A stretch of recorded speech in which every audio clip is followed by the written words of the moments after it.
Hold on. Hello, we're live, folks. We have James P. Madonna from New Jersey. We have me from Louisiana. We might have some more people joining us, like Ronnie S., but whatever the case, it's Fandango Friday, October 4th, 2019. Yes, and Wednesday we had a hot and humid 92 degrees Fahrenheit, followed by a sharp dip down into the 50s. The voodoo rattle. Let me. Oh, I thought it was a rattle. Oh no, it's a rattle. It might make a good bludgeon, as they say in France. Le bludgeon. Welcome to Fandango Friday, you jabronis. It is a refreshing early, well, not early, but it's a refreshing October, autumn, cool, crisp air. The frost is not on the pumpkin yet, but hey, there we go. Look at that root beer, 99 proof liqueur, 99 proof. Hey, you might have cool weather there, but it was 94 degrees here today. It's humid, it's hot, it's July weather in October. I'm about to turn into a liberal with all this heat. We're having a heat wave, a tropical heat. Wasn't that also tropical heat wave? But the most amusing, well, if you have the right weather, it can be nice for those that have significant other halves, because when you watch a horror movie with your other half and it's chilly, you know, the girls have a tendency to cuddle. Then every time a scary scene appears in the horror movie, she grabs her boyfriend very firmly. Right. So, yeah. So there's method to the madness. 7 little girls in the back seat hugging and kissing with Fred. All right. There's the root beer, 99 proof. Wow. Is that unusual for a liqueur, 99 proof? It's a little unusual because they're normally about 35 proof. Wow, it is. 7 lucky bells for the evil spirits. I'm not talking about you, Ronnie. Yes. What's up, guys? We're just hanging out, drinking various items. Happy Friday. Happy Friday. Happy Fandango Friday, in fact. Okay, I got everybody's favorite shot glass. Arr, arr, arr, arr. What a cleavage on that shot glass. And I want to get rid of it, actually. I got Kettle One. Mm-hmm. Kettle One, and I got the page open to read from, and I can't get over the fact that it was established in 1691. Really? Oh, man. Distilling expertise, 11 generations by Nole Distillery. 1691. I didn't even. What the hell? That's pretty cool. Yeah, so I'm going to read about it after he reads about it. Here's a Zulu crew of Zulu coconut. They hand these out at the parades every Mardi Gras. Oh, that's cool. I like. Now, what is the significance of that, Ron?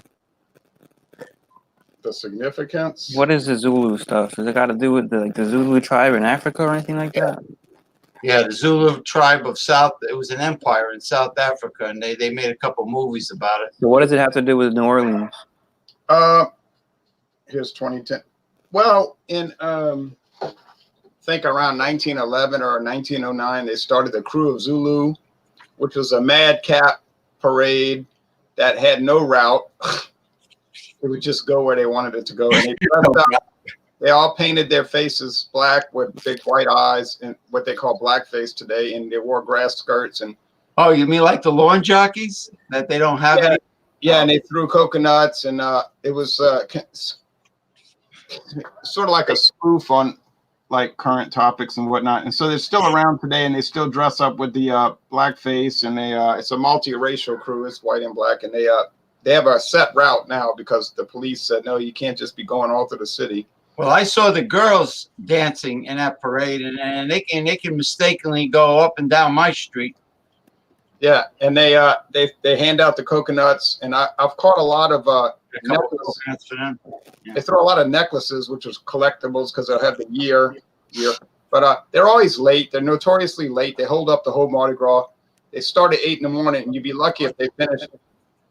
That's so they're like dancing Zulus, ready to go hunt lion or something, or wildebeest. Or They had some real Zulus from Southern Africa in the parade before, but they have marching groups. They have people on horseback. They have the floats. Must be 30 or 40 floats. They have bands. Floats like a root beer float, like you're gonna have with that here. And then it goes on. It goes on hours now. So by the time it's over with, you don't even want to stay for Rex and What? Right. Crescent City or Elks. You know, it goes on. It starts at 8 in the morning. The parades will be going at 4:30 in the evening. So you'd be so worn out. You know, 8 a.m. They're actually ready to dance around at that time. 8 a.m. they start rolling. But they come in late, you said, right? If they run late, they start at 8 maybe, but it'll just get delayed, and then they want to stop. They always got to stop and go into these people's house and get all this food and drink. Yeah. Stop You mean confiscate their groceries but it's like people they know on the route. and other things? So are they like people like that are from the local area, or do they come from out of town? It's a secret membership. It's the Zulu Aid and Pleasure Club. So you have to join it. Say that again. The Zulu Aid and Pleasure Club. So you'd have And Pleasure Club. I like that. I like the way it sounds. Yeah, it's a pretty interesting name. so they do charity work, the aid part. The aid, okay, and then the pleasure is the parade. They have parade, they have barbecue events, they have a big ball on Mardi Gras evening, a ball with food that you can only go to if you're invited. And then they have during the year they'll have a big barbecue, or they might have of course it's all members only, but that's the Zulu Social Aid and Pleasure Club. That's what it's called. The people that go in blackface, I imagine, are fans that are Caucasian fans, right? It's Caucasian and Africans. It's it's a mix. It's multiracial. It's whoever wants to join it. Well, I mean, the ones in blackface, I imagine, are a little lacking in melanin. No, it could be both. You have both racial groups in the parade. Oh, interesting. And the girls were black and they were tall, like the girls in Brazil for Carnival. They were tall, very attractive, long legs. Yeah, so it's if you're sensitive and like you and I talked about this, about people that are uptight and get offended by everything, definitely it's not going to appeal to you. It sounds cool, man. No, it sounds cool because I saw how the chicks were dancing around. I like this pleasure club they got going. Join us, John Neely. What's up, John? John Neely. What do you say? Just got home? Yeah, some of the social justice warriors showed up and said, "We don't like the blackface, even though you've been doing it since 1911. It needs to stop immediately." Yeah, that sucks, man. There's a company, Zulu told them to get lost. Huh? There's a company in New Jersey that still makes the old-fashioned lawn jockey statues, and in New Jersey. Yeah, I know about. Yeah, those are collectibles. They still have some people in Louisiana that have them. No, they make them. They replicas. Yeah, they make them, and they're in Yankee territory. How about that? Sounds like a lot of fun, man. Anybody else? What do you have tonight to drink? I got the Keystone. So you're drinking a stone? Keystone. Yeah. Is there cannabis extract in here? Is that where they get the word stone from? Or no? Keystone. Oh, Pennsylvania. Keystone. Yeah. Yeah, but it's from Colorado, so I don't know why they call it Keystone. Yeah. Why? Oh, it says grab a stone, and I get these for a 15-pack for $5.95 at the local Dollar General. It's an awesome price. It's unbeatable, man. And it's certified kosher. And it's a good ice beer. It's one of my favorite ice beers, to tell you the truth. So I like it better than natural ice. I like it better than Bud Ice. Yeah, it's got that good, rich flavor. But James laughed, but it actually literally is certified kosher beer. No, I laughed when he said Gravestone. I thought certified kosher because it's Coors, right? That's why. Everything from Coors is certified kosher. I think most Coors beers, they make sure that the Union of Rabbis certifies it kosher. That's why I laugh, because Ronald J likes to say certified kosher. Oh yeah, Certified kosher. Circle K, Circle K, the same as U. There's a U with a circle and there's a K with a circle on it. yeah, right. So that can has a U with a circle. Oh, does it? Is it like a different rabbinic society that certifies, or is it the same? Yeah, it's different agencies. There's different agencies. Where's the U, Ron? It's somewhere on there. The Circle K, circle U sometimes. It's somewhere on there. I've got a can in my fridge. I can. You have the new can, right? Like this? Yeah, of course. Oh, I see it. Yeah, it's a U with a circle. It's very small. Very small. Right there. Indiscreet. It's indiscreet. So that means that it's certified kosher because it has a U? With the circle. That's the indicator that it's certified kosher. Yeah. What does U mean? Is that like a some kind of symbol? I think it's Union of Rabbis. Oh. Oh, that's interesting. Huh? Oh, really? And then there's K, which just means kosher. It's a different certification agency. Yeah. Some of the Jews, they have to get the okay from the particular rabbi, and some of them say it's okay to just get it from the local, like the community. Right. So it's kind of like a controversy within that community because there's different certification agencies, and of course, maybe some say you're not valid. Oh no, you're not valid. Mm-hmm. You know, it's kind of like Roman Catholic versus Eastern Orthodox. It's like certified organic. There are more than one third party. Mm-hmm. Exactly. Yeah, but this is an actual religion, so it's taken more seriously than that. Yeah. Right. When I was in New York, one of my bosses was Jewish. He was a secular Jew, but he knew all about the Sephardic. What are they? Oh, he knows all about Sephardic. He grew up in Brooklyn, and there's a lot of the Sephardic Jews in Brooklyn, and he told me the whole history of like all this stuff, like in the difference that they have between each other. Like because he's considered a secular Jew, they actually don't even consider him a Jew at all. Right. They won't accept him. Yeah. The Hasidic Jews, I think, originated from Russia, or Orthodox, or I forget. They're different. The ones with the I think they're actually from Spain. The pay, the black, yeah. Yeah, he said Hasidic. Yeah, I think the ones with they call them payas. Sephardic. Yeah, the Sephardic is from, I think they were in Spain, right? Is that right? Yeah. And then there's the Ashkenazi, and there's the Ashkenazi are the Germans. Yeah, and he said the Hasidic.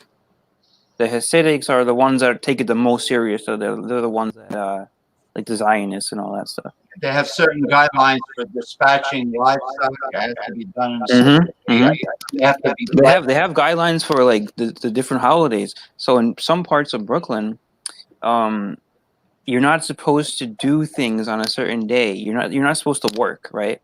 Right.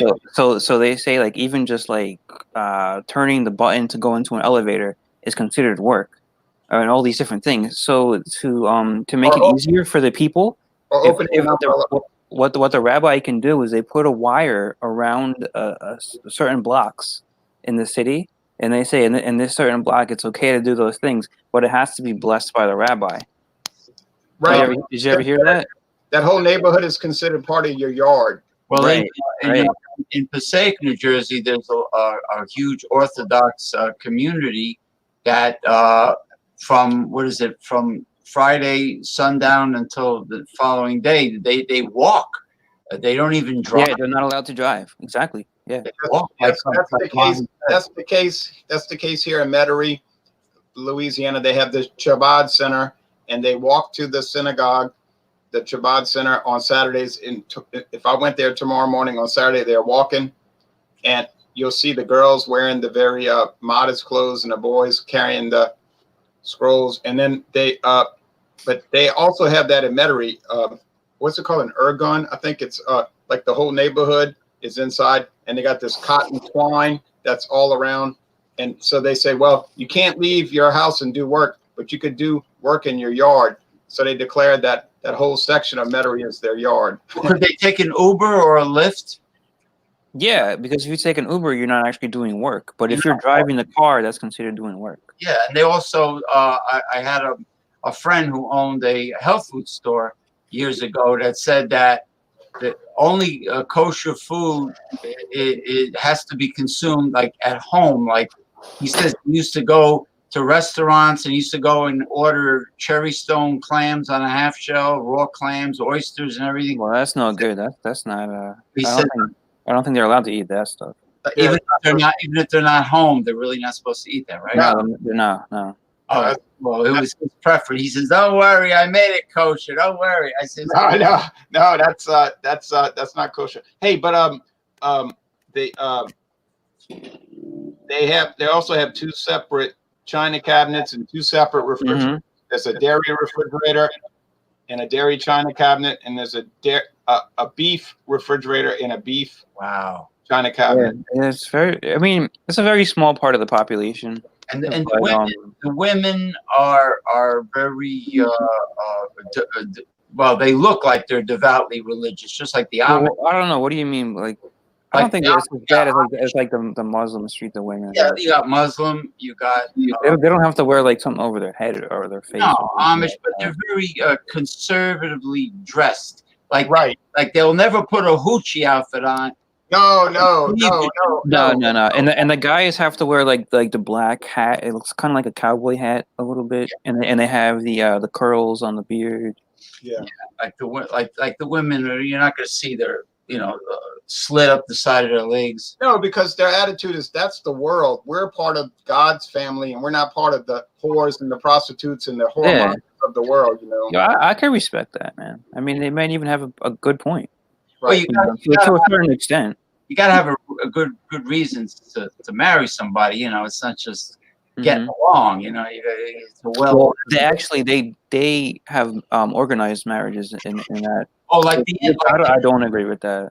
Like the Hindus do, like the Indians. Yeah. A lot of the religions see that, where the parents pick the bride and then. Right. Yes, that's correct. It's a medieval and it's a Near Eastern, like Oriental way of doing it. But anyway, off to these drinks. I'm going to give a little rundown on mine first.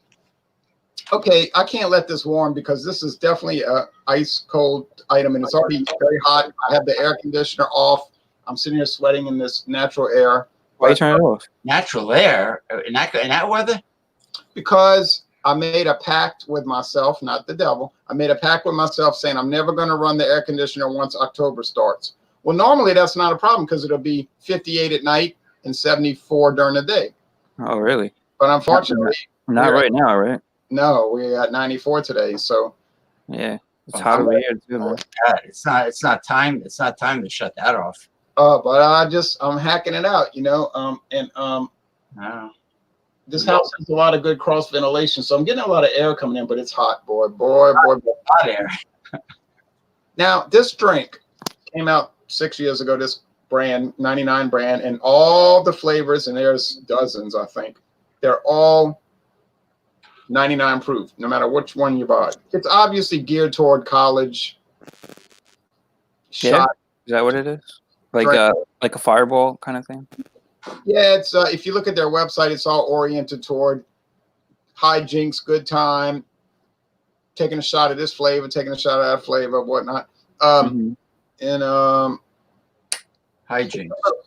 Yeah, hijinks. They have little recipes about what you could make with it, but I just figured I'd buy it. It was only $2 a bottle, and I could actually get it cheaper than that. I've noticed $1.79. So it's basically vodka with flavors added. And they used to call it schnapps, but it's not truly a schnapps. It's just vodka, probably cheap vodka like Taka, which what is a schnapps? What exactly is schnapps? That's more like a German liqueur.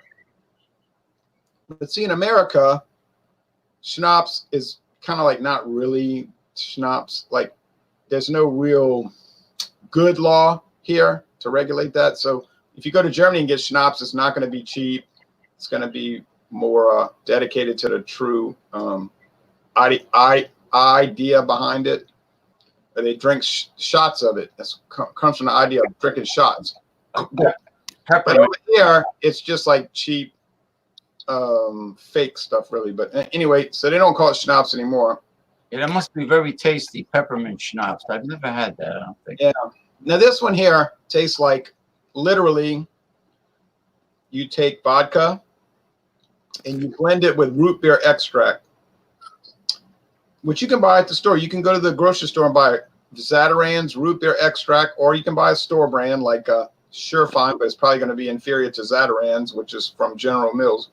Zataran's, my mother used to buy that root beer extract and make her own root beer. So it's a strange thing because it's got no carbonation in it. But you can buy the root beer extract, but I think that's what this company did. They got the root beer extract and they blended it with 100 proof vodka, and probably by adding the extract, it dropped it to a 99 proof, you know? And so it's strong. I mean, golly gee, just this little glass here, I would be very reticent to gulp this down. It should be ice cold. It's already warmed up immediately in this heat, you know, but that's 99 proof, you said, Ron? 99 proof, 49.5% alcohol. So it's very it's pretty strong, man. Wow. But if you like to taste the root beer, then why don't you mix it with something? I didn't really look at their recipes. I should have looked on their website at the recipes, but Now, is root beer the same as sarsaparilla root? what happened was back in 1961, the U.S. government did a lot of studies. And mind control studies, right? yeah, but this was not that study. He's going to join after the Braves win, which they're probably going to win. The Braves? What is it? Atlanta, there. What inning are they in? So I watched the Rays in the Astros game today. I was going for the Rays, obviously, because I'm in Tampa Bay. But they got killed, man. I think it was 6-2 was the final. 6-2. Yeah, they beat Tampa Bay. Yeah. Yeah. I don't know I think we should have a conversation about this as far as sports playoffs go. So why is it that the bottom team always has to play the top team? Well, it's only fair. The top team had the best record. That isn't fair at all. It is fair because they earned it. They had the best record. The bottom team just slipped. So they get to just hang out and play the bottom team. Yeah, but what you got to remember, sometimes the lesser team upsets the big team. Sometimes, but not very often. Not very often. So for the viewers, even if you don't want to say from an entertainment standpoint, it makes that series a little boring. Like, especially if you take like the NBA, where the best team is going to play the worst. The worst team. The best team is always going to win. It becomes a bunch of blowouts. Yeah. Yeah. Now, wait. Let me finish that point about sarsaparilla. Yeah, this is a side point. Oh, this stuff is not too delightful when it gets warm, but it still tastes root beer. But who wants to drink warm root beer? No, you could crank up your AC now. No. It'll come back on in mid-May. But you're not going to turn it on at all, ever again? In May. Oh, Ron. Oh, you're going to stick it out? Oh, yeah, you're going to stick it out for the whole time. Damn. Well, we got a cold front coming through. Well, when is that? When is the cold front coming through? Tuesday. Cold front. You hope. Well, a cool front, a cool front. Tuesday. Well, Ronnie's is experiencing October, and he's Look, I'm not a person that is real particular about those kind of things. So, like in the wintertime, a lot of times I won't run the heater. I'll just bundle up, and then it probably doesn't get too hot where you are, right? Like it's very hot. It's very hot. You're gonna bundle up with I'm sorry. It doesn't get too cold where you are, where you got to use the heater. I got down to 31 degrees for 2 hours last year. Right. So that's not bad, man. No. So I mean, people say, "How can you not run the heater? How can you not run the heater?" I say, "Well, think about it. When you just wear a jacket and some warm socks, and it's 41 degrees, you're really not cold. I mean, I'm not putting no heater on in this place. Forget a lot of times when you run the heater, I ain't putting no heater on. A lot of times when I run the heater, I can't stand it. It's so hot, Yeah, that's ridiculous. I don't. You relocated in Tampa Bay area. Yeah. Okay, but anyway, all right. So the U.S. government determined that, and this was true, that sassafras leaves, which made wonderful root beer, were toxic. They were good, but they would kill you. So, interesting. Boy, that's some strong vodka. So they so they actually outlawed sassafras in 1961, and they told the root beer companies, you're going to have to come up with a replacement because we cannot let you sell toxic products.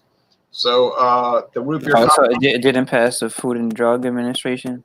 yeah, and they gave them forewarning. You know, they gave them some warning, and so they experimented for a couple of years, 3 or 4 years actually, on some replacement root beer concoction, and it worked. And not too many people noticed a big difference in the flavors, but just another. Hey, John and Illy.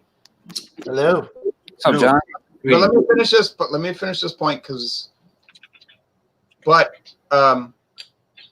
you can actually still buy sassafras leaves at the grocery store, but it's in a canister, a glass canister normally, and it's pulverized, and they call it filet, which is a French spice, so-called, that people add to gumbo. But you got to, it's not the kind of thing you would add a whole lot of. But I guess if you did like a filet challenge and you drank half the canister, then they would be making arrangements for you the next couple of days. You know what I mean? Well, sarsaparilla is the botanical name Smilax officinalis. It's not sassafras. I think it is related to that, though. It's just another. It's related. It might be related. I think it's an When people say sassafras, isn't that mean like nonsense? Like they say like, are you talking about that sassafras or something like that? I think sarsaparilla is more like the more formal name, but sassafras is an alternative name. And if you look on a bottle of filet, which you almost surely can buy at any grocery store, you look on the back of it, it says sassafras leaves. That's it. Sarsaparilla, I think, was the root of it. The root, which is why they call it root beer. Those are leaves, but it's toxic. Why? I have a question. Why do they even call it beer? How did that come about? I don't know. I think at one time it was Yeah. You don't know the history of it, Ron? I think it was hard, and it became like a children's drink. But I think at one time root beer actually was. Well, Jamaicans have ginger beer, which is a very strong ginger ale. Yeah. Now, one last thing. Licorice, black licorice, is also toxic. And I have an aunt who's from Schleswig-Holstein, and she would eat licorice all the time because these Germans, they just like addicted to licorice. And What's that? Black teeth. yeah, the doctor said her liver started to fail when she was like 38 years old. And the doctor said, "Oh man, do you drink alcohol all day?" She said, "No, I don't drink." He said, "I don't know, this doesn't make any sense." So he kept wondering, like, why would your liver start to fail? And he asked her, he said, Undina. He said, "Do you eat licorice?" She said, "Oh, I eat licorice all day long." He said, you can't do that. All day long? You know, just like nibbling on it. He said, "No, it's toxic." Really? I never knew that. I went on the tour at that Bacardi. Well, they're originally from Santiago, Cuba, but I went on the San Juan, old San Juan distillery. Nutmeg is also toxic in excess, carcinogenic nutmeg. So Well, I hope FACP has a good trip. He lives in my town, but he keeps himself secret. As far as I know, he could live right next door to me, but he won't say. But he's secretive. But I know he lives by me. But Who's that? But he's interested in our broadcast. FACP monitoring? You talking about? Yeah, FACP monitoring. He lives close to me. Do you know what that stands for? Something to do with like fire prevention monitoring systems. He's not as secretive as the bird with red feathers. No, and he's not insane either. He's a nice person. Yeah. He's not. You think you know him personally, or you think he? It's possible, but people are shadowy. He said he lives in Norco. Okay, so he's not in my town. He's in one town east of me, 2 towns east, because we got Muntz and then Norco. And by the way, Norco is a town that has a name that means something, and Norco stands for New Orleans Refinery Company. Where does You see the town he lives in? He lives in a town that means New Orleans Refinery Company. How you like that? Right. So refine of what? Refine. What are they refining there? Oil, also other chemicals. Oh, okay. If you ever, John and Neely drove through that, and he said he never saw a refinery that big in his life. Man. Where is the Sasquatch, the Bayou Swamp, Bigfoot? Which part of Louisiana? Rougarou? I don't know where the Rougarou is. Now, what do you say, John and Neely? What do you say about that? Yeah, I've never seen anything like that. I mean, it was insane. Miles and miles and miles of just the refineries, and I mean, it was nuts. Yeah, I'm trying to think. I guess maybe parts of Florida I've seen that are like that, but not to that extent. No. And the funny thing is, people live in the middle of that, and there's a town with schools and grocery stores and churches. Yeah, man. Yeah, it was strange seeing that there were some neighborhoods like behind the refineries, and like imagine that being in your backyard. To me, that's insane. Yeah, it sounds insane. Having that right there in your backyard like that, but they got nuclear waste sites on Long Island. Man. I mean, that's really insane. They have a nuclear factory out in Long Island. Yeah, we have a nuclear power plant across the river from us. Fire alarm. Oh, FACP is giving us the answer. Fire alarm control panel monitoring. Yeah, that's I got good advice from a fire marshal and a fire inspector. No extension cords, all power strips throughout your entire home. Get rid of all the the multi-outlet plugs that people would have like a dozen things into one socket. Get rid of all those. Oh yeah, that's asking for trouble. Power strip. Well, I drank the root beer extract concoction item. It was really good when it was ice cold, but when it warms, oh man. You don't like it? But it's gone now, so I don't have to drink it anymore. You gotta get a refill, Ron. Huh? You gotta get a refill. No. In fact, I already have my idea for next Friday Fandango. The next Friday Fandango is going to be me doing a rum taste challenge. How you like that? Okay, now Johnny Neely is going to give us his product, and then James P. Medina is going to review his Kettle One. All right, yeah. Just got home from work, caught the 9th inning of the Braves game. We won 3-0. It was too close for comfort. It was 3-0. They had 2 on base and 1 up at bat, and needed 2 outs. So they lost yesterday, right? We lost yesterday. Won today. So I guess the next game is going to be in St. Louis. We're heading back to. Yes, we're heading over to St. Louis to play them at their home stadium. So hopefully we can get a win there and then bring it back home. And yeah, man, I'll go for the Braves. I'll cheer for the Braves. But, I always go for whichever team is most familiar to me. So the Braves are more familiar to me than the Cardinals are. There you go. So even though the Braves are a big. They're also one of the oldest teams in baseball. Yeah. They've been around since before they had the National League. They've been around since the 1870s, and they were the Boston Braves, then the Milwaukee Braves, and then the Atlanta Braves. Okay, Johnny, there we go. Right. Yeah. Just like I'm just drinking the Bud Light lemon tea right out of the bottle. I bought another 6-pack the other day. It was, I think, $7.99. Light, refreshing, just something simple and easy drinking. I actually like this one better than the Bud Light Lime. It's my favorite of the flavored Bud Light light beer series. You got the lime, orange, and the lemon tea.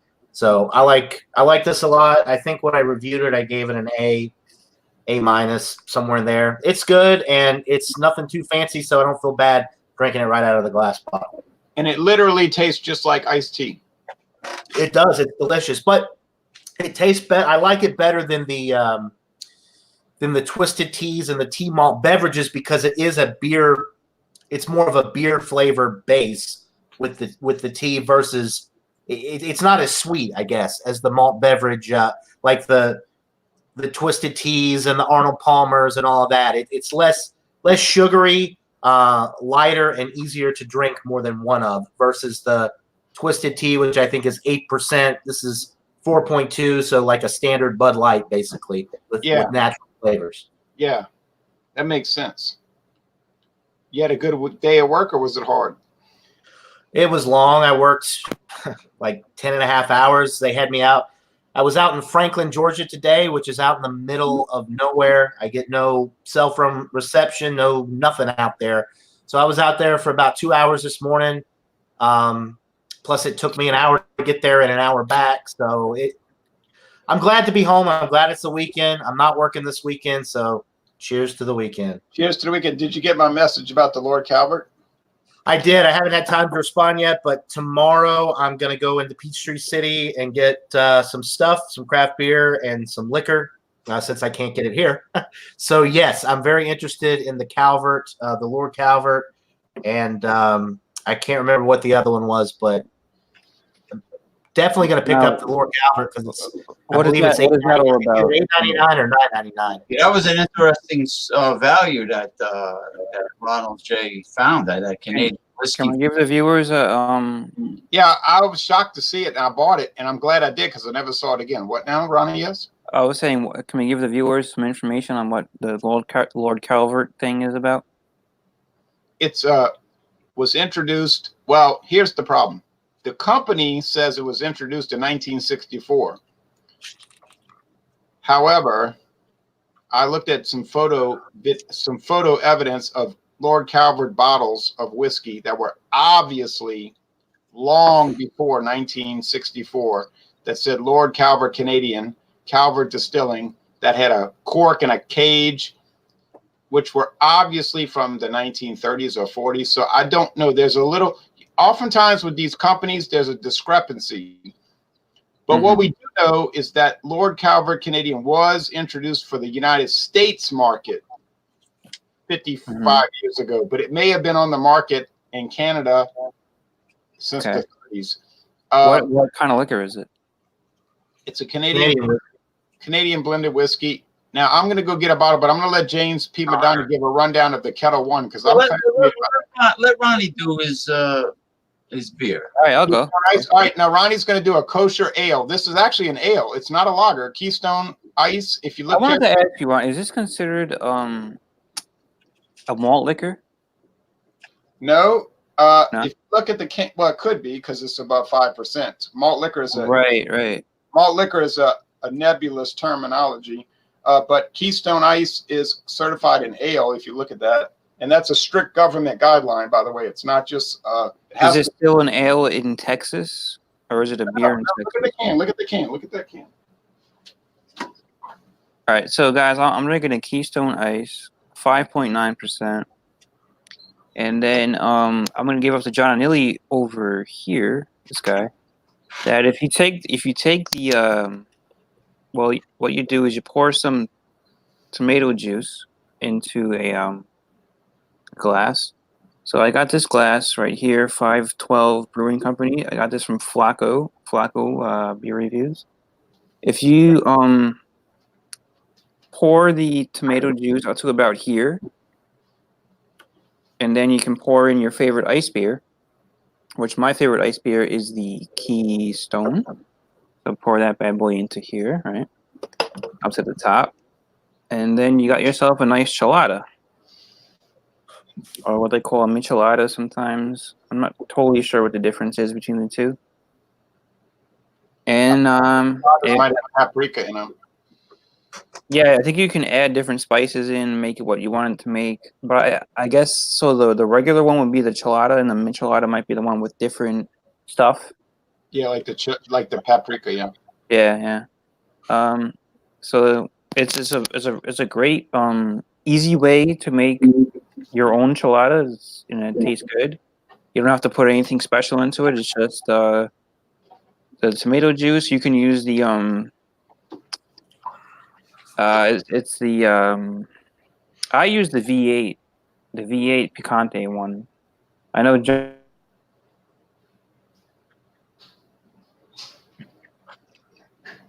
He froze. Froze. But yeah, Which one you use I now? think it was. Yeah. Okay.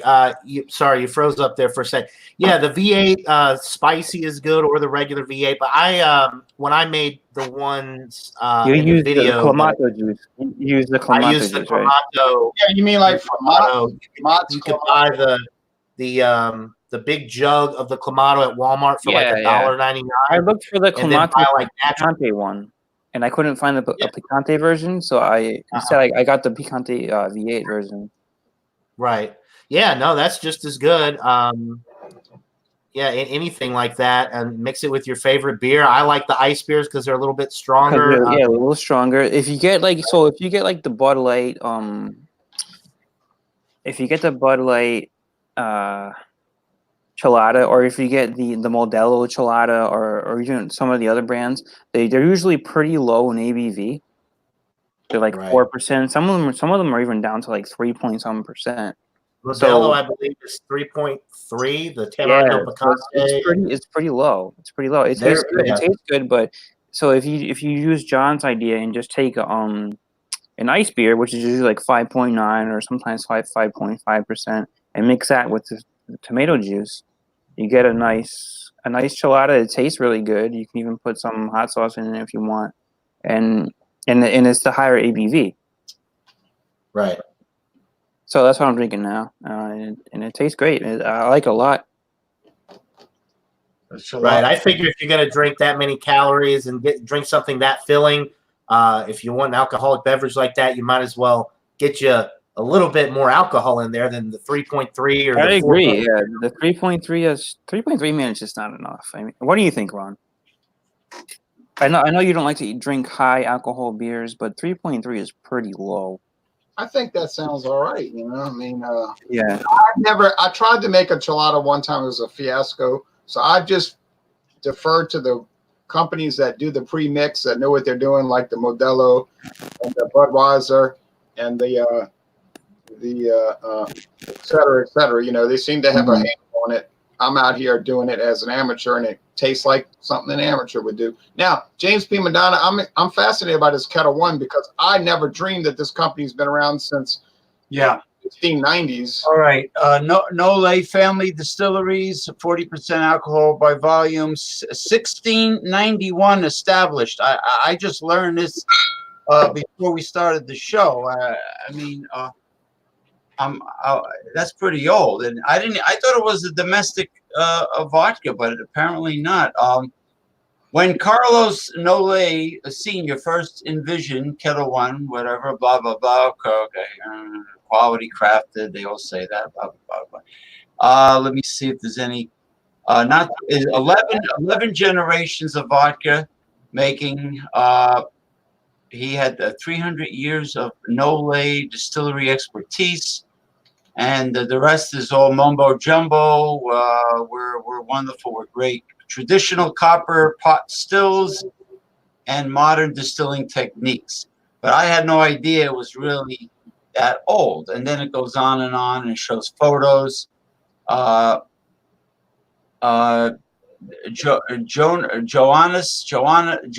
Nole. He's not. It's not French. Rotterdam, Holland. Okay. So it's a Dutch product. It's a Dutch product, like a Gold Member on Austin Powers. Yeah, Dutch. Goldfinger. Gold.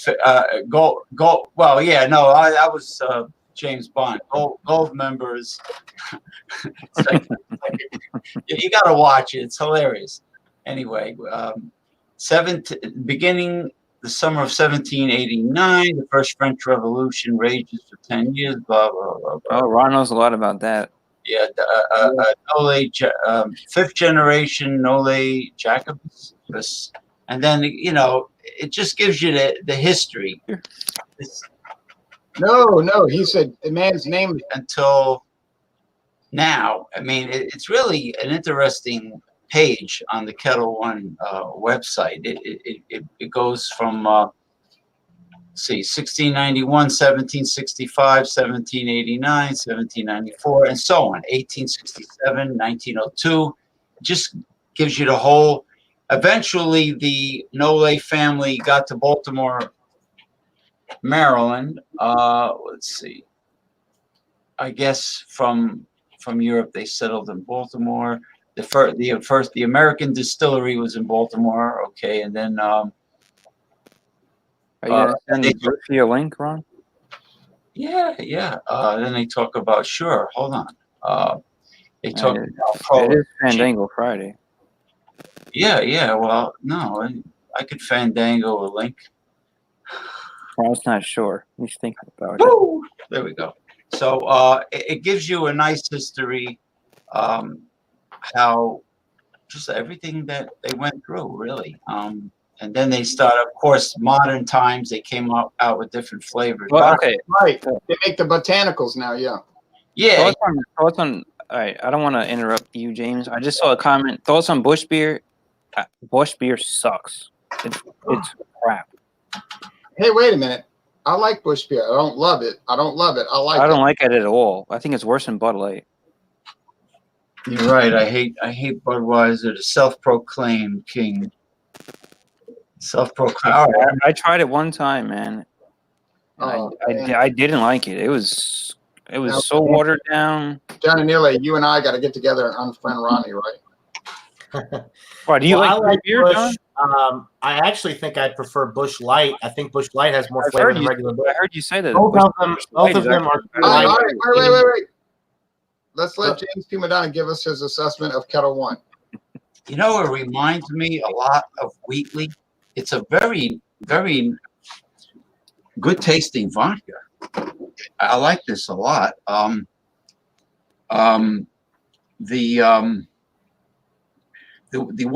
last one I did was too sweet. I was not impressed by that one. What was the one? What was that, Jay? Wheatley, and you did the. I brought it was a few weeks ago, right? And you said the Wheatley was better than it. Wheatley was great, yeah, but there was another one that. Holy crap! It was. I don't agree with you, Gus. I don't agree with that. It was a domestic vodka company. It's popular, but this is great. I mean, it's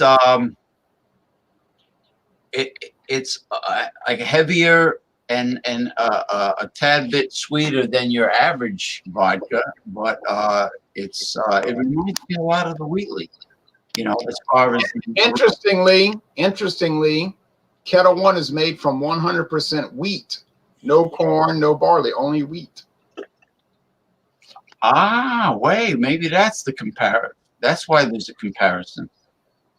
That's why I didn't even know that. I just said it reminded me of the Wheatley vodka, and it turns out it's made from wheat. 100% wheat. Huh, interesting. So there's a connection. There's a wheat connection. Tito's. That was right, from Austin, Texas. Yeah, Tito's handmade vodka. Like handmade, and they supply the whole freaking world with it. It's crap. It was. I was not impressed with Tito's. But this is Tito's. Anyway, this is good, and it turns out, that there's a connection in the grains. A wonderful product like Wheatley and Kettle One. So I give it, as vodkas go, I will. What can you substitute for Bush? There's a lot of things you can substitute now. Bush. James gonna give any other beer in the market, you can substitute. Wait. James gonna give his assessment, his final assessment. You're right. I agree with Ronnie about the anti-Bush stuff, propaganda. I give it a vodka. As far as vodkas go, I'll give it a 97% out of 100. A 97. Wheatley, I give it a perfect score. but this is pretty damn close, and evidently there's a similar grain connection. And I want to say that I will give my 99 brand root beer a 92. Not that I would ever drink it. I would never drink this. But I'm going to give it a 92 just because for people that want to drink a root beer concoction, it's fine. But you better have it dead cold. And mine warmed up. And boy, when it goes warm, you better have an iron constitution. An iron constitution. Like the old Ironsides. Yeah. Now, let me show y'all something. Here's the Lord Calvert, which I'm talking to John and Neely about. This is when it was made by Jim Beam Company. Jim Beam Company did nothing with this product except let it just go to nothing. So it was sold off to Luxco, which is owned by the Lux family. That's their last name, Lux.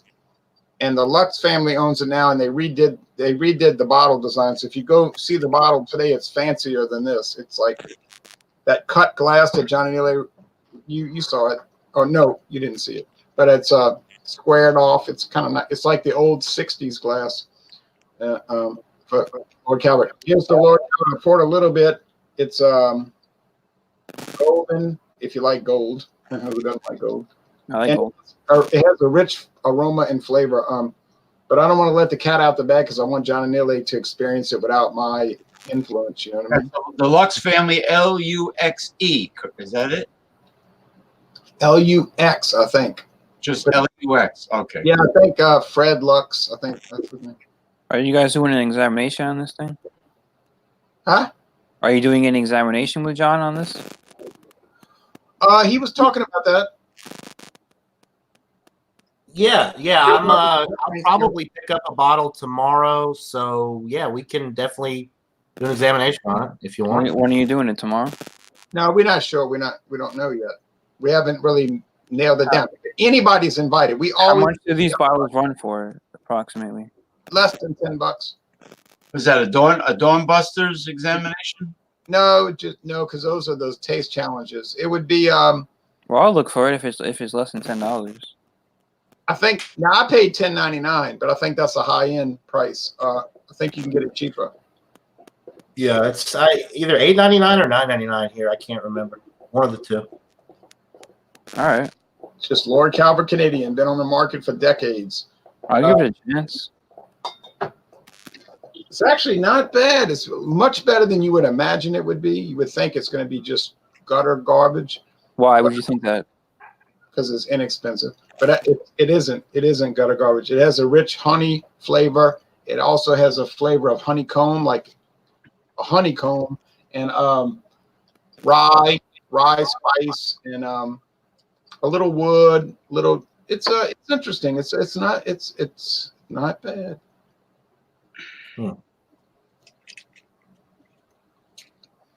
It's not world class, but then who in their right mind would buy something for $8.99 to $10.99 and think it was going to be world class? I mean, you'd have to be insane to think that. It's not Have you ever had a world class liquor before, Ron?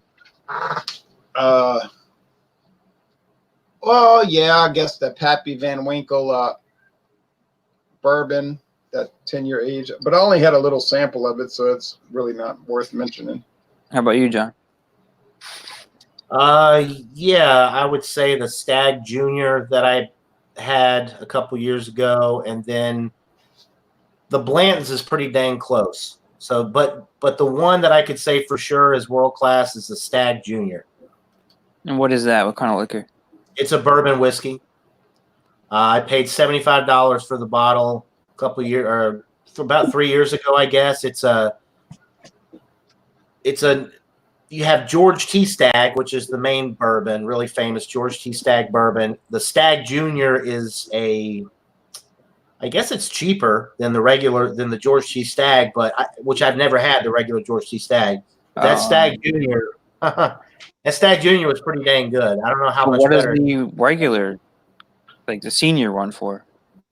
I'm not really sure. I mean, I paid $75 for the Stag Junior. My guess would be upwards of $100 for the George Would you ever Stagg. try that one? Would you go for the $100? Maybe someday, not at this point. I've got a lot more cheaper, more cheap options that I want to try, and Yeah, and by the way, the Stag, before I splurge on Stag that is kind of. owned, I'm sorry to interrupt. I'm sorry. Go ahead. No, I'm done. Stag is owned by people in New Orleans, by the way. Oh, I did not know that. Yeah, it's Buffalo Trace. Yeah. Oh, Buffalo Trace. Yeah, that's right. I always forget Buffalo Trace is. And by the way, folks, they opened up their new Buffalo Trace. It's called the Sazerac Experience. It opened up on Tuesday in New Orleans. It's a huge interactive museum. It's a tour. It's about cocktails, especially the Sazerac cocktail. And not only do you go on the tour, self-guided tour, for free, I might add, no charge. You get free samples all throughout the tour of cocktails, bourbon, rum, gin. Now, hey, does that sound like a good New Orleans tourist attraction? It sounds like fun. Yeah. And it's owned by one family. This is not a corporation. It's owned by a man and his wife personally. Nice. You don't see that too often. Not too often, but it seems to be more common in the liquor world than you would expect. And look at the biggest wine company in the world, E&J Gallo, owned by the Gallo family. Personally. Yeah. Now, whether they keep the company together is hard to say, because as the generations go on, it gets more and more scattered. So yeah, of course, the younger guys could break up. Might not be as much into it. Yeah, when I was 4 years old, James P. Banana knows what I'm talking about here. When I was 4 years old, one of the biggest hotel companies in the world was Howard Johnson's. Oh, I love their blueberry pancakes. There's a Howard Johnson's in my hometown, where I was raised. Yeah, not only did they have, it's still there. The hotel. Not only did they have hotels, but they had ice cream shops. They had 20. Oh, really? They had 24/7 restaurants where it was like similar to Denny or IHOP. Yeah. The Howard Johnson's where I'm from, it's known for like murder and prostitutes and stuff like that. Well, the prostitute part's okay. The murder's not so good. Yeah. Now, Howard Johnson's had a huge worldwide motel chain hotel. They also had ice cream shops around the world or around the U.S. and they had diners, 24-hour restaurants. Really? Wow. I never knew that. I thought they were a hotel chain. No, it was, but they also had the diner closed down in New York City in Times Square in 2005. When I was in Times Square, there's Howard Johnson's 24 hours. How far do they reach? Like, what is their regional area? It's all over the place. Yeah, even today, but they're from New England, like Friendlies, right? Originally, I think it was just a man that started an ice cream shop. But what happened? The reason I'm bringing it up about family ownership, and we got to get off the air soon. What happened was Howard Johnson himself started the company. He ran it, and then he died in 1972 because he was old. Okay, so his son took it over. Well, you know that story. By 1982, he had run it into the ground where it got bought out. The son was out of the business, and now it's like a shell. I mean, James P. Banana knows this. Back in 1972, when you said Howard Johnson's, that was like a respectable thing, Now, maybe not. I don't know. I stayed at Howard Johnson's and I had good service, but I can't. It's not respectable from what I know, from my experience. And I've never been to one, but from just what I've heard, it's not respectable at all. All right. Well, there's a Howard Johnson's hotel on Route 3 in Clifton, New Jersey, which goes to the Lincoln Tunnel, but there's no more Howard Johnson restaurants. No, I've never seen a restaurant. I'm just talking about no more ice cream shops. No. So James, the motel or whatever over in where you're at, is there any stories, or is it in a bad area or something like that? I hear a lot of hookers that advertise online stay there sometimes, and the other one, there's one called La Quinta. La Quinta, yeah. La Quinta is another one that's on the other side, and don't even mention Motel 6. Motel 6. Talk you about gotta leave the light on. It reeked of mildew. I was in Mystic Seaport, Connecticut, on the way to Newport, Rhode Island, and well, we were going to Salem, Mass at the time. We stopped there. We stood there, unfortunately, and it was near New London, Connecticut, and Groton, where the submarine bases, the huge submarine base, and it stunk of mildew. It was horrible. Oh no, that's terrible. Ugh. We'll leave the light on for you. Yeah, leave the light on, man. Don't turn that light off. Yeah, we'll leave the light on for the cleaning. It was horrible, gross. Ugh, the mildew stench. I've never been to a Motel 6. I can't say. And then there's another company called Extended Stay America, which is like a little studio. They have like electric stove, Right. big refrigerator, full-size refrigerator, cabinets. That seems like a good deal, because then you can shop locally and yeah, and you can bring the food in and cook it if you want. yeah, Right? Yeah, that's cool. That's load up the freezer, refrigerators. They have a few hotels over here like that. Well, the whole point of bringing up Howard Johnson was just saying that sometimes family-owned turns into a disaster if the original concept fades with the owner dying. Yeah, sure, of course. That's the probably most of the time probably does. That's the problem with the proprietorship. It's owned by a person personally. Yeah. But you don't know if the child is going to be as competent as the parent. Most of the time they won't. I'll tell you from my experience in the business world. Most of the time, the kids are not the same as the parents.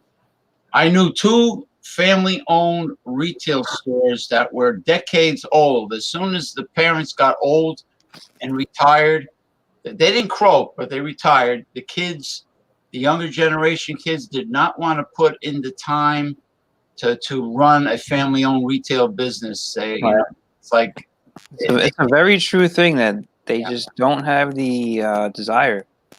They're not brought up to be business people. They're brought up to be, college kids and go out and do your own thing. And if they don't do their own thing and they come back to the family business, they're not good at it. They suck. Right. I mean, when they had Howard Johnson's in New Orleans East, that was built in the early 1970s, late 1960s, 45, 50 years ago. It had room service. It had a club that would have dances and shows till like 1 in. They had a nice restaurant in there. They had a concierge that would tell you where to go in New Orleans to go do things. And then by the 1990s, before Katrina hit, it was a place to go where you wanted to try to get stabbed, you know what I mean, or score some strokes, But it's amazing how it went from when I was a child. It was like, oh yeah, you had brochures when you get to the airport. Howard Johnson's New Orleans East. This is the place to go. And then by the 1999, it was like, yeah, exactly. I'm telling you, Ron, the only thing I ever heard about Howard Johnson is because there was one in my hometown, is that it's a horrible place. It's a bad place to be around. I don't know how it was in the past. Before that, maybe it was a lot better. Yeah, that was not my experience when I stayed in New York City in the Bronx. It was actually pretty nice. They had fresh fruit in the morning, apples, and they had a good breakfast. Continental breakfast. Yeah, but these things can go downhill fast, like in a flash. Oh yeah. You could go there one year and it'd be nice. The next time you want to get out because you think you're going to get like literally stabbed. So, but anyway, it's like countries. One day they're nice, the next day they got a civil war, and you're wondering who's going to get. There was a hotel chain in San Diego that had really nice continental breakfast. They had a automatic waffle making machine where you poured in the batter and you make your own Belgian waffles and everything. I mean, sometimes they're nice, but like Ronnie says, if the area's gone downhill. Yeah, well, yeah, it has a lot to do with the area too. That's true. Seedy. If it's in a seedy neighborhood. Yeah. Has a lot to do with it. Last comment. I hate to be. John is very quiet today. What do you got to say, John? I hate to be rude, but I have to leave and go over to Alex's Food Friday. I promised I would be on tonight, and he was supposed to start at 8, so I need to go over there. John, you said barely 2 words. Okay, Johnny, last comments. Last comments. Thank God it's Friday. If you haven't had Bud Light Lemon Tea, give it a try. It's much better than the Twisted Tea and the Arnold Palmer stuff, in my opinion, because it doesn't have all the added sugar, and you could drink a few of them. And as far as all the other stuff, I don't the Howard Johnson stuff and all of that. I don't really. You guys know more about that than I do. I don't really have much experience with that, so I was just listening. I wasn't. I mean, yeah. They had they had New England clam chowder, all kinds of ice cream sundaes and banana splits and pancakes, and it's like a traditional, like, I think it is the New England based company, and like right. Yeah, don't really know much about that. Ron's down. Oh, right. Yeah, they were famous. They were famous for their clams. Yep, that's right. Yeah. Do they have them? Do they have them in Louisiana though? I don't think they have them in Georgia. That's why all of this is kind of new. That's why I'm not very familiar with any of that. But they get a lot of oysters down in the Gulf Coast. They have their Gulf Coast oysters. Well, John, if you have to go John's not actually on the Gulf Coast. Yeah, I'm gonna hop over there. But anyway, thanks for the invite. I will try to join next Friday as well. And Ron, I'll keep you posted about the Lord Calvert. I plan on picking up a bottle tomorrow, so I'll let you know about that. Okay. All right. That sounds fun. Peace out, John. All right. Thanks for having me. Enjoyed it. James, good to see you. Ronnie S. Ron, as always. Y'all take care. Bye-bye. Good night. Right. So anyway, yeah, but that's just always use Howard Johnson's as a good educational tool, because it's like family owned is good, but you got to make sure the people in your family are good. Now, do you notice the really? I think family owned isn't good. Family owned actually is probably not good. What now? What now? I would think probably family owned is not very good. Generally, very dangerous. Because no matter how you cut it, the next generation is not going to be as good as the beginning generation.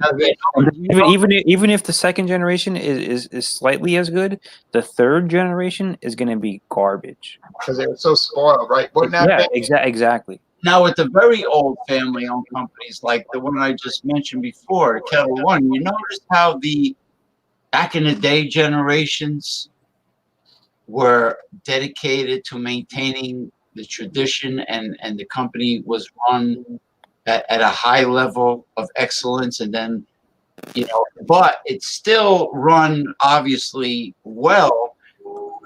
I didn't bother to notice. Are they still run by that family, the Monet family? Well, they're still run by them. They still operate the company, but it did get bought out by Diageo.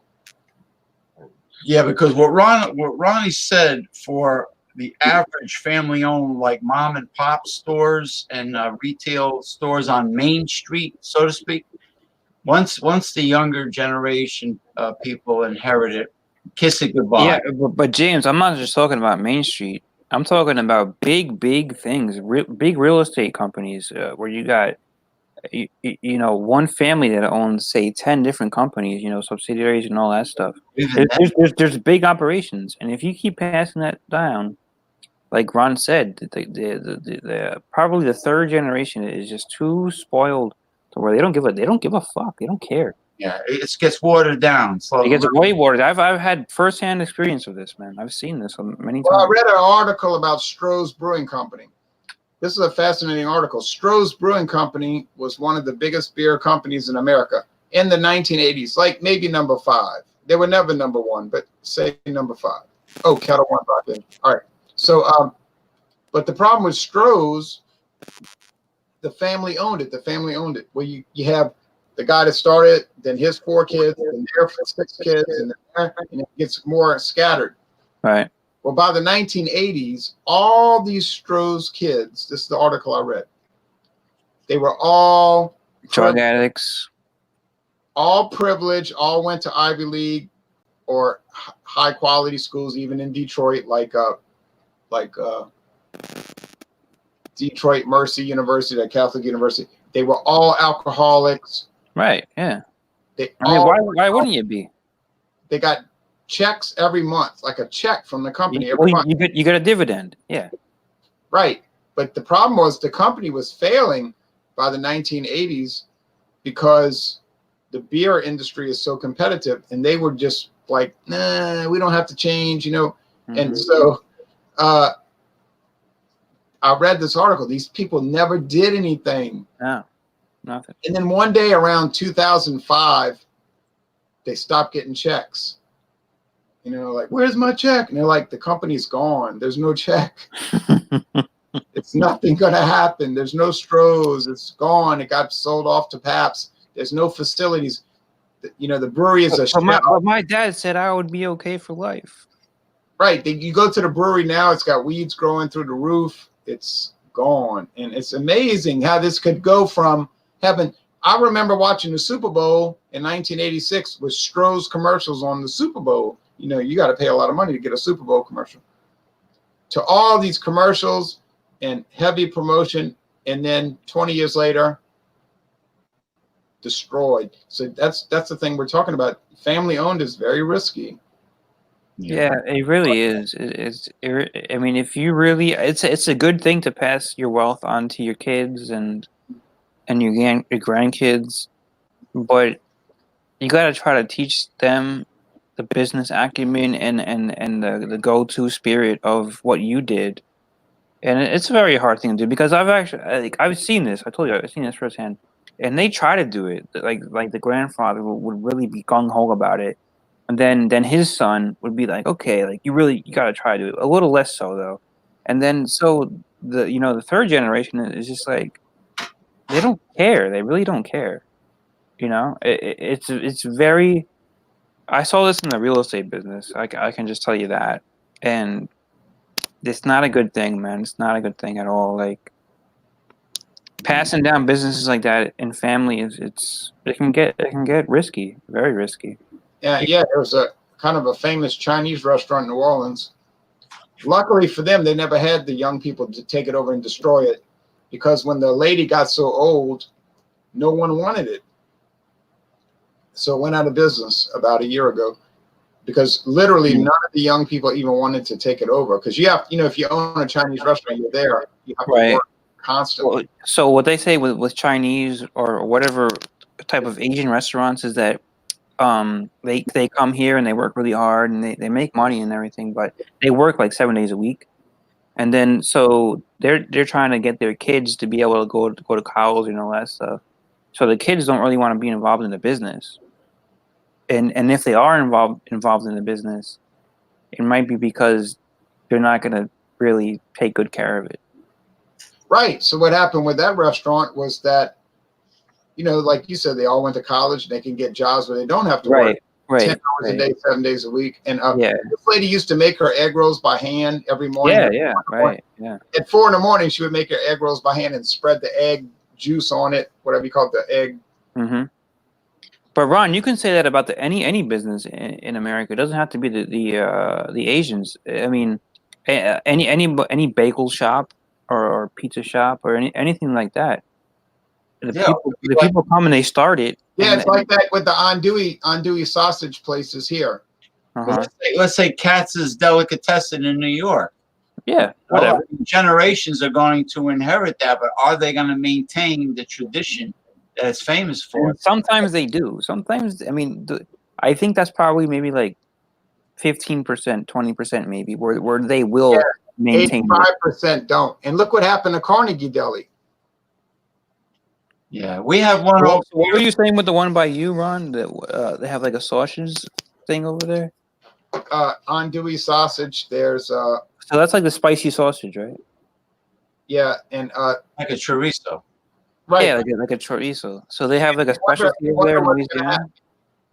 Yeah, in my town, it's famous. It's not really famous in Louisiana, but it's famous in this town. Andouille sausage. We have Bailey's.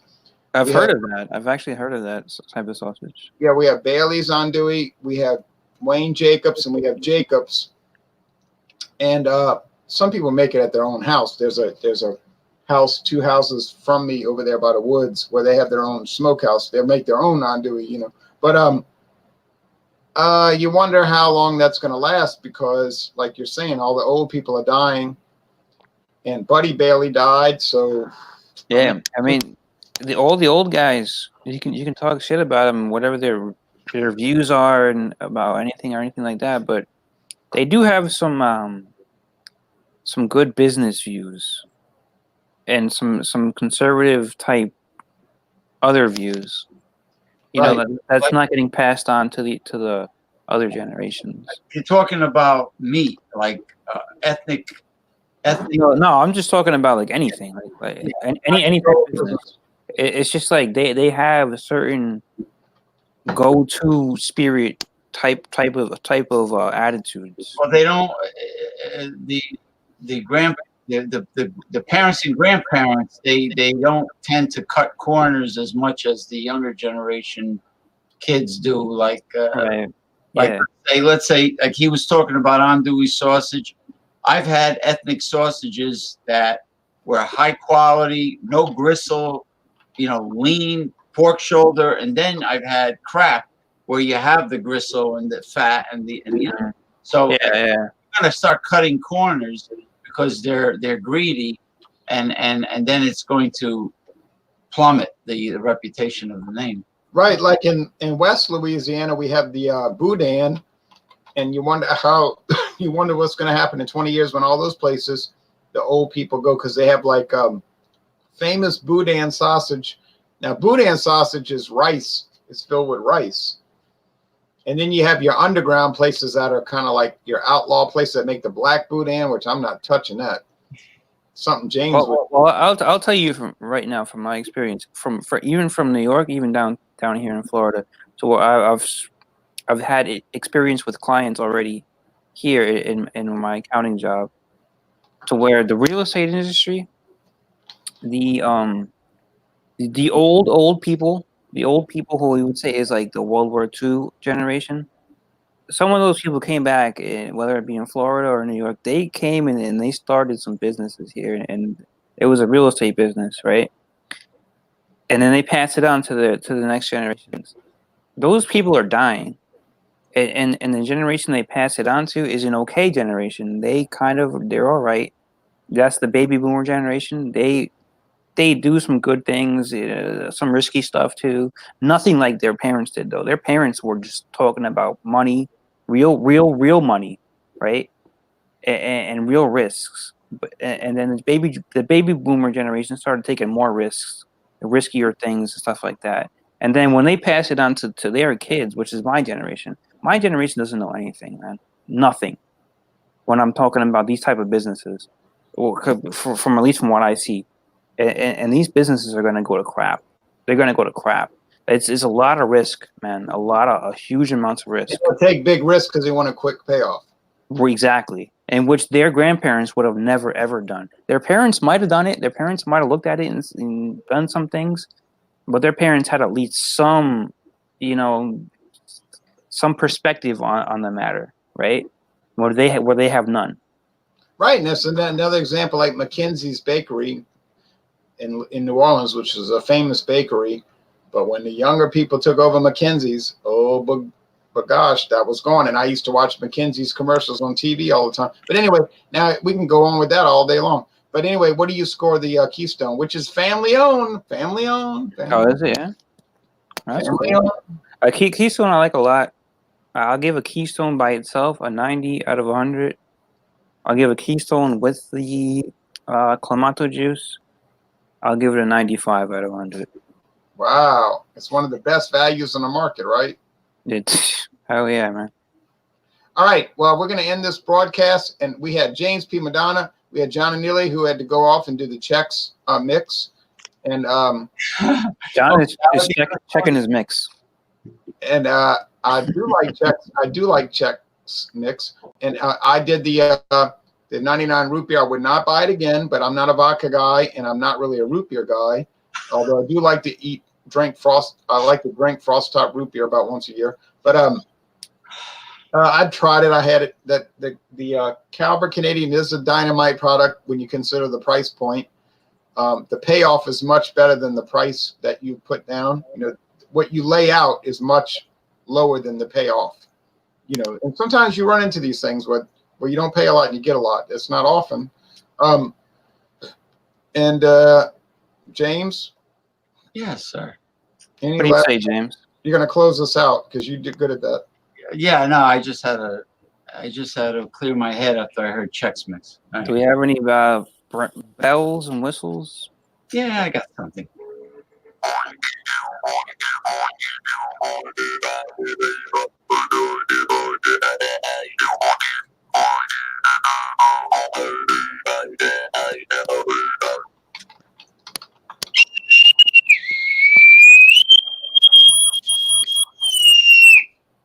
Arr, Arr. you have just departed our pirate ship. You have just departed our pirate ship, and we are off of this particular hangout, but we have another Fandango Friday coming back soon. Y'all Check it out. check it out. Check it out. What's it all about?